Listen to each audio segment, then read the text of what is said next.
Ketika sedang mencoba memulihkan keadaan setelah lebih dari 2 tahun terdampak COVID-19, publik kembali dihebohkan dengan kenaikan harga BBM yang mencapai 30%. Kenaikan harga tersebut terjadi akibat pembengkakan alokasi APBN yang bahkan masih kurang tepat sasaran.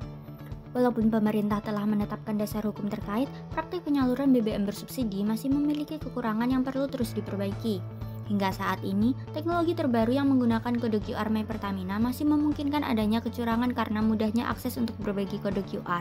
Di sisi lain, kami melihat adanya potensi integrasi kartu Smart SIM yang telah diluncurkan oleh Korlantas Polri sejak 2019.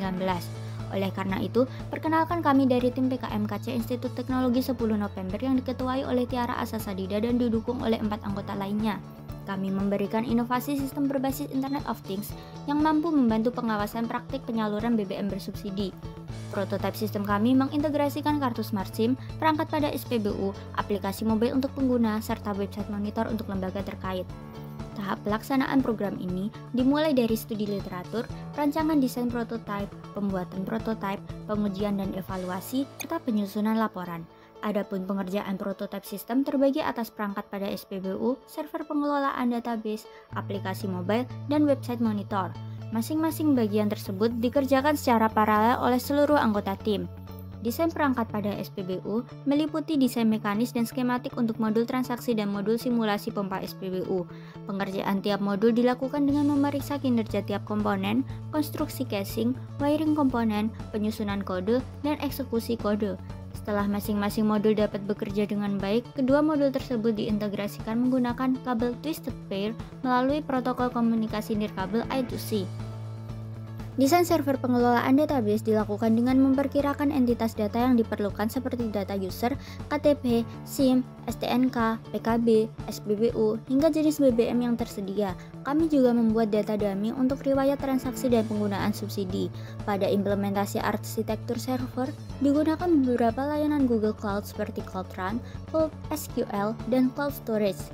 Selain itu, backend dibuat dengan Nest.js dan Object Relational Mapping untuk berinteraksi dengan database Cloud Run. Desain aplikasi mobile untuk pengguna dilakukan dengan membuat desain tampilan yang UI friendly menggunakan Figma.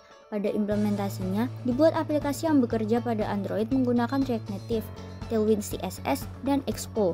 Adapun Axios digunakan untuk berkomunikasi dengan backend melalui RESTful API dan GraphQL. Desain website monitoring juga memanfaatkan software Figma.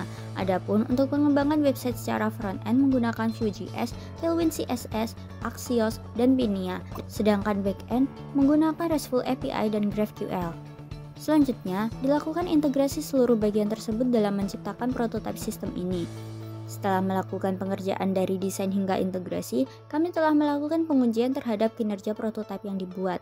Deteksi kartu Smart SIM pada NFC dilakukan dengan menempelkan 3 jenis kartu pada sensor PN532, yaitu kartu Smart SIM, KTP, dan e-money. Untuk menentukan akurasi, dilakukan komparasi dengan hasil pembacaan UID pada smartphone dan didapatkan bahwa pembacaan selalu konsisten. Sistem juga mampu membedakan kartu Smart SIM yang telah terdaftar dengan kartu lainnya. Setelah didapatkan pembacaan UID pada kartu Smart SIM, perangkat akan mengidentifikasi identitas pengguna dari database server. Untuk melindungi data pribadi pengguna, dapat dilakukan akses API aplikasi digital Korlantas sehingga sistem tidak perlu menyimpan data pengguna. Akan tetapi, pada implementasi prototipe ini, kami masih belum mendapat akses terhadap API tersebut sehingga kami menyimpan data dummy pada server. Pengujian ketepatan data yang dibutuhkan seperti akses kendaraan yang dimiliki pengguna dan sisa subsidi setiap kendaraan dikomparasikan dengan data yang terakses dan tertampil pada perangkat. Transaksi pembelian BBM dengan simulasi pompa SPBU dilakukan untuk menguji kompatibilitas yang dibuat dengan aktuator pompa. Karena tidak mendapat akses untuk integrasi pompa SPBU secara langsung, kami telah menyesuaikan kompatibilitas komponen yang digunakan berdasarkan datasheet. Pengujian integrasi dengan simulasi pompa menunjukkan bahwa perangkat telah mampu berkomunikasi dengan baik melalui I2C. Adapun untuk transaksi e-money masih belum kami implementasikan secara nyata karena keterbatasan waktu dan sumber daya. Karena seluruh data pada perangkat SPBU, aplikasi mobile, dan website telah terhubung dan tersentralisasi pada server cloud, pembaruan data yang dilakukan dari salah satu perangkat akan dapat terakses melalui perangkat yang lain. Jadi setelah transaksi pada perangkat SPBU telah berhasil, pengguna dapat melihat detail transaksi tersebut pada aplikasi mobile dan pemerintah dapat melihat perubahan data pada website monitor. Pengguna juga dapat melakukan pembaruan mengenai akses kendaraan yang digunakan melalui aplikasi sehingga dapat diakses ketika transaksi pada perangkat SPBU. Dengan integrasi kartu Smart SIM dalam sistem penyaluran BBM subsidi, sistem ini menawarkan keterbaruan solusi yang efisien bagi masyarakat dan pemerintah. Untuk masyarakat, sistem ini dapat memberikan akses yang lebih mudah dan transparan terkait penyaluran BBM bersubsidi melalui pemanfaatan kartu Smart SIM.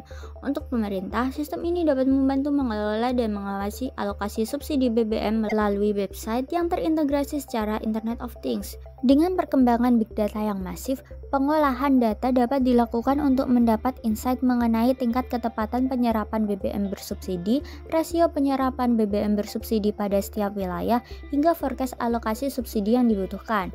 Pengembangan tersebut diharapkan dapat membantu pemerintah mewujudkan smart governance melalui pemanfaatan big data dalam perumusan kebijakan selanjutnya. Selain itu, transparansi dalam pengelolaan subsidi energi dapat mengurangi risiko penyalahgunaan data publik.